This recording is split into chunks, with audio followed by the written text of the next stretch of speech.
अनिरुद्ध अभी ऑफिस जाने की तैयारी कर ही रहा था, तभी एक अनजान नंबर से उसके मोबाइल पर कॉल आया।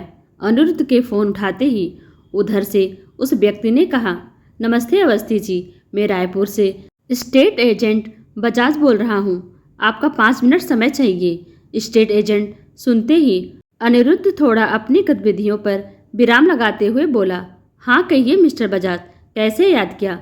अवस्थी जी, मैंने सुना है कि आप अपना रायपुर वाला मकान बेचना चाहते हैं। हाँ, उसे निकालना तो चाहते हैं। क्या आपके पास कोई ऐसा बंदा है जो उस मकान का सही दाम दे सके? अनिरुद्ध ने शायद मकान की कीमत जानने की मंशा से कहा, अरे अवस्थी जी, खरीदार तो लाइन में खड़े हैं, मौके की जगह है, मकान तो हाथों हाथ बिक जाएगा और आपको मुंह मांगी अच्छी खासी मोटी रकम भी मिल जाएगी। बस आप हामी तो भरिए। बजाज की आवाज़ में एक खनक थी, मानो उसके और अनिरुद्ध के बीच जैसे मकान का सौदा पक्का हो गया हो। मिस्टर बजाज, मुझे वह मकान तो बेचना ही है। अब यहाँ भोपाल में बैठकर तो उस मकान की देखभाल संभव नहीं है और ना ही उसे किराए से देकर मैं अपना सिर दर्द बढ़ाना चाहता हूँ। मेरी तरफ से सौदा पक्का ही समझिए, बस रेट सही मिलना चाहिए। यह सब कहते हुए अनिरुद्ध का कंठ भर आया। उसके लफ्ज़ों में उसके भावों का कोई मोल नहीं था। वह कुछ और रहा था और उसके चेहरे के भाव कुछ और ही बयां कर रहे थे। इस बात से स्टेट एजेंट बजाज पूर्ण रूप से अनभिज्ञ था। साथ ही साथ वहां खड़ी अनिरुद्ध की पत्नी नुपुर भी अपने पति के मनोभाव से बेखबर थी। नुपुर को यह भी नहीं पता था कि उस मकान से जुड़े अपने बचपन की कई सुनहरी और खुशनुमा यादों का बक्सा अनिरुद्ध ने अपने दिल में सहेज कर रखा है। नुपुर का पूरा ध्यान तो केवल मकान और उसके बेचने की बातों पर ही केंद्रित था।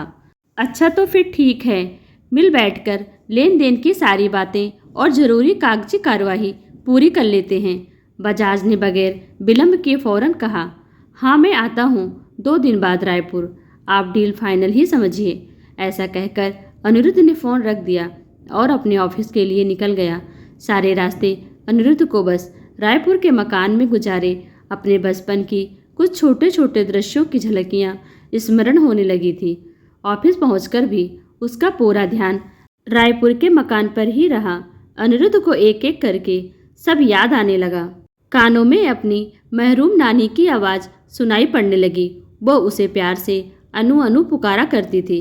अनिरुद्ध स्वयं को उस घर के आंगन में खिलखिलाता दौड़ता हुआ देख रहा था और अपनी नानी को अपने पीछे पकड़ने को भागती हुई, माँ को विशाला मामी के संग सब्जियां साफ करती और हंसती हुई, यह सारे दृश्य चलचित्र की भांति अनिरुद्ध की आंखों के समझ दृष्टांत हो रहे थे।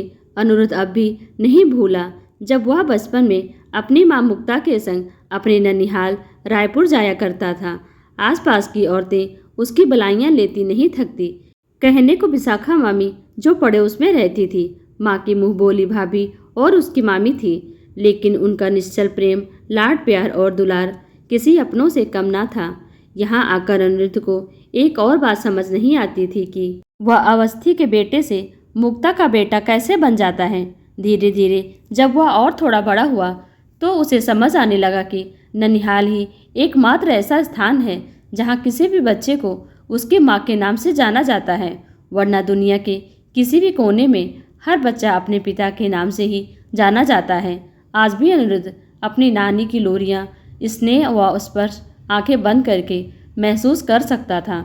अनिरुद्ध की माँ अपने माता पिता की इकलौती संतान थी, जिसकी वजह से उसकी नानी ने अपने जीते जी अपनी सारी संपत्ति, वैसे तो नानी के पास ज़्यादा कुछ नहीं था, लेकिन जो भी था उन्होंने सब अपने घर के साथ अनिरुद्ध के नाम कर दिया था।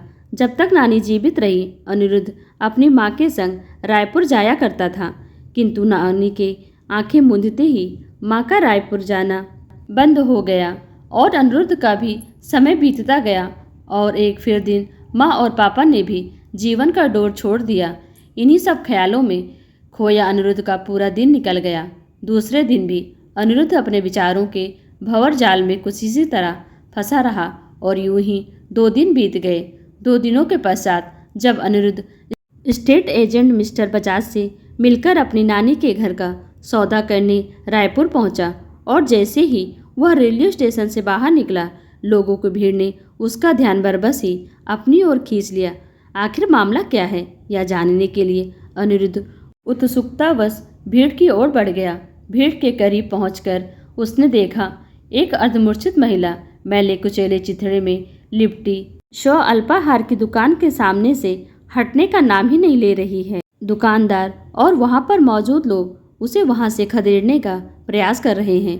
उस महिला को देखकर ऐसा लग रहा था शायद वह कोई भिखारिन और भूखी भी है, जो संभवतः कई दिनों से कुछ खाई भी नहीं है, जो शायद इसलिए वह उस दुकान के सामने से हट भी नहीं रही थी।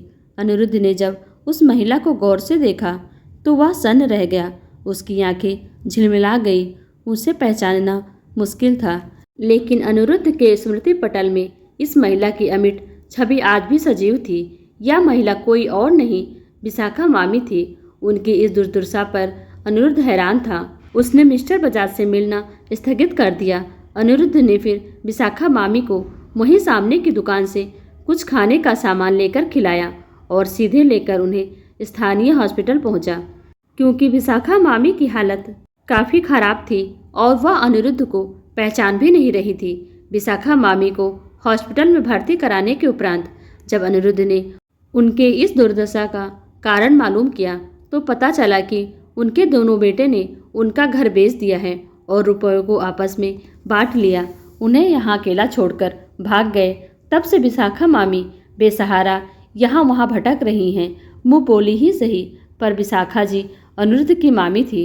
उन्होंने उसे अपनों से बढ़कर स्नेह दिया था। अनिरुद्ध उन्हें इस तरह बेसहारा अकेला छोड़कर नहीं जा सकता था।